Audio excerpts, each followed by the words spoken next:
खुलुमबाय दुलाराय बाथौ गौथुमनि जानानै गोथार बाथौ साननि बयनिसिमबो सिबिनाय आरो खुलुमनायखौ मानो होनोब्ला बर' माहारिनि गुदि बाथौ धोरोम बे बाथौ धोरोमखौ मुलुगाव गोथार बाथौ सानजों लोब्बा लाखिनानै दिनै बर' माहारिनि गेजेराव गाजा गोमजायै रंगिना संगिना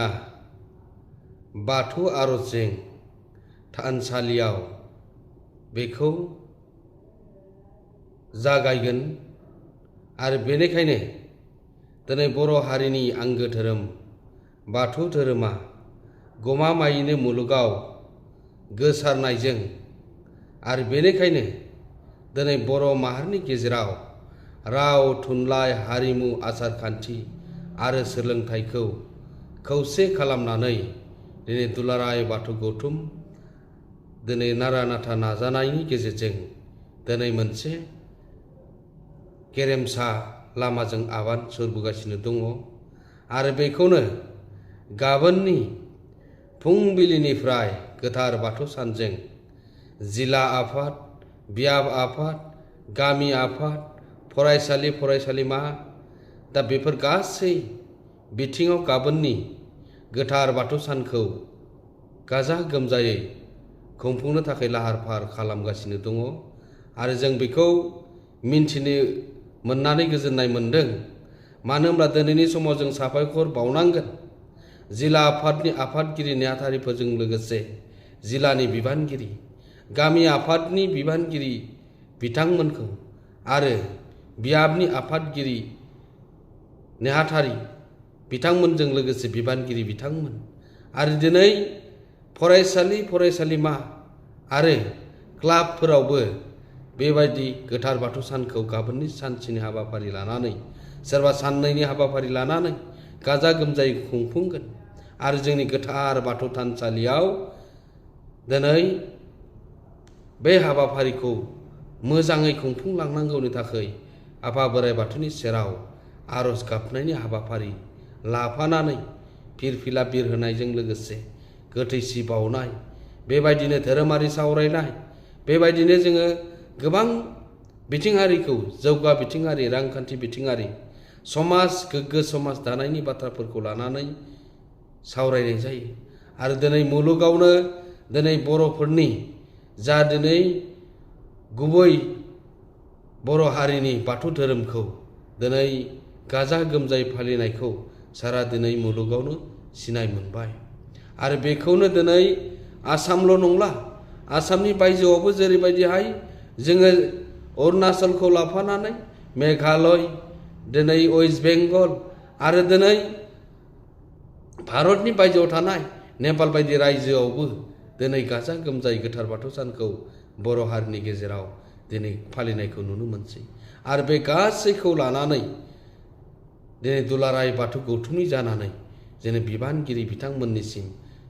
जोङो साबायखर बावनांगोन आरो जोंनि सानसुमै जोंनि मेलेमजिबि जे जाय जेरावखि थाया मानो गाबोन सानसेनि हाबाफारियाव दिनै बाथौ थानसालियाव थांनानै गोसो गोथारै बोराइ बाथौनि सेराव समाज गोग्गो समाज जों खौसेयै नों दा नागार आं दा नागार जोङो दावगालांनांगौनि थाखाय बयबो थानसालियाव फैनानै आर'ज गाबफैयो आरो बेजोंनो दिनै जोङो दुलाराय बाथौ गौथुम हिसाबै सारा मुलुगाव थानाय आसामाव थानाय जोङो जिल्ला आफाद आरो बियाब आफाद बिथांमोनखौ जोङो बिथोन हरदों जे दिनै गोथार बाथौ सानखौ साखोन सिखोनै जोङो सानसेनि हाबाफारिजों खुंफुंनो थाखाय बेनिखायनो जोङो गाबोननि सानसेनि हाबाफारिखौ बयबो सम होलायनानै जोङो गोथार बाथौ सानाव बाहागो लानांगौ आरो बेखायनो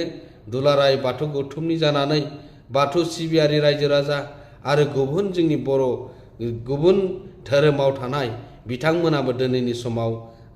गोथार बाथौ सान फालिनायाव हेफाजाब होबोनायखौ जों नुनो मोनसै गुबुन हारि बिथिंनि जाय धोरोमाव थानाय बिथांमोनाबो दिनै गोथार बाथौ सानजों लोब्बा लाखिनानै बिथांमोनाबो बे बर' हारिनि गुदि बाथौ धोरोमाव बे फालिथाय फोरबोआव बाहागो लानायखौ जों नुनो मोनसै। बेनिखायनो बिथांमोननिसिमबो दुलाराय बाथौ गौथुमनि जानानै सिबिनाय आरो खुलुमनायखौ बारहरदों। जोङो गाबोननि सानसेनि हाबाफारिया मोजाङै मोजां जाना थांगौनि थाखाय आरो जोंनि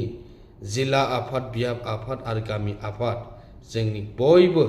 खौसे बाहागो लानांगोन। मिरुनि बिबानगिरि, मिरुनि दौरि दौसि, गाहाय गोथारि आरो माइनाव लाइमोन बिथांमोनखौ लाफानानै जोङो गावबा गाव जिल्ला आफाद, बियाब आफाद, बबेबा जायगायाव दौरि आसारि बिथांमोना बाहागो राननानै दंखाजोबसै आरो बिथांमोननिसिमबो दुलाराय बाथौ गौथुमनि जानानै जों खुलुमनायखौ जासिहरदों आरो जोङो गाबोननि सानसेनि हाबाफारि गाजा गोमजायै गोथार बाथौ सानखौ आलो गोजोनै खुंफुंलांनो हागोनखौ मिजिंथिनानै बयनिसिमनिबो जोङो बयबो खौसे जानानै गाबोननि सानसेनि हाबाफारिखौ जाफुंसार होगोननि थाखाय, मुलुगनां खालामनांगौनि थाखाय, जोङो बर' हारिखौ गोग्गो समाज दानांगौनि थाखाय नों दानागार आं दानागार खौसे जों गोथार बाथौ सानखौ फालिलांनायाव बयबो बर' हारि हिसाबै मदद खालामगोन, हेफाजाब होगोन। बेनिखायनो बयखौबो गाबोननो सानसेनि हाबाफारियाव जेरावखि थाया मानो खाथि खालानि थानसालि, जिल्लानि थानसालि, बियाबनि थानसालि, गामिनि थानसालि बयबो जोङो खौसेयै थानसालियाव आर'जनि हाबाफारियाव बाहागो लालायगोन आरो बेनिखायनो बयनिसिमबो खावलायनाय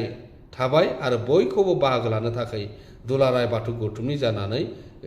गुरैयै खावलायहरबाय। गोजोन्थों। दहाय आफा बोराइ बाथौ जै जाथों।